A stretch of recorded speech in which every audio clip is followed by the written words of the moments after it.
সাইলেন্সারটা জ্বালাই করে ডিল করে নিচে সকেটটা বসানোর জন্য, ঠিক আছে। এদিকে গাড়ির আওয়াজ। হ্যালো এভরিওয়ান, আসসালামু আলাইকুম। কি অবস্থা সবার, সবাই কেমন আছেন? তো ভিডিওর ফার্স্টে দেখেই বুঝতে পারছেন যে আজকে আমরা ওয়ার্কশপে কেন আসছি, ঠিক আছে। তো মেকার সকেটটা নিয়ে হাতাহাতি করে দেখলো যে কিভাবে এক্সস্টের আওয়াজটা আসে আর কোথায় লাগানো যায়, সেই জায়গাটা সে মার্কার দিয়ে কিন্তু সুন্দরভাবে দাগ দিয়ে নিল।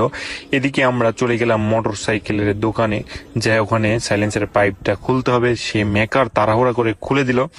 খুলে দেওয়ার পরে সাইলেন্সারটা শাওন ভাই দেখছে যে কতটুকু ওয়েট। এদিকে কিন্তু আমরা আবার চলে আসলাম ওয়ার্কশপের দোকানে। এসে সুন্দর করে কিন্তু সে ঝালাই করে ওখানে ডিল করতেছে, অর্থাৎ মানে গোল বৃত্ত করতেছে, ঠিক আছে। এটা তো গ্যান্ডিং মেশিন দিয়ে সম্ভব না, তাই ঝালাই করে ডিলটা করে নিল, ঠিক আছে। তো ডিলটা হওয়ার পরে দেখলাম যে সাইলেন্সারের ভিতরে লাল কি যেন একটা পড়ে আছে। তো ওটা বের করে দিয়ে মাপ করে দেখলো যে হয়েছে কিনা। তো হয়েছে। এদিকে সে অনেক আগে থেকে স্ট্যান্ড করে। তো সে বলল যে সাইলেন্সারের পাইপটা এক্সস্টের আওয়াজ যেন একবারে পারফেক্টলি আসে ওরম ভাবে তুমি বানিয়ে দাও। তো সকেটটা তাকে দেখাইলাম, সকেটটা দেখে করলে হ্যাঁ পারফেক্ট আছে, এই সকেটটা দিয়ে খুব ভালো হবে। তো সে ভিডিও একটু করে নিল। ভিডিও করে নিয়ে মেকারকে বলল, ভাইয়া এটা আমাদের ছোট ভাই, সুন্দর করে বানাই দিও।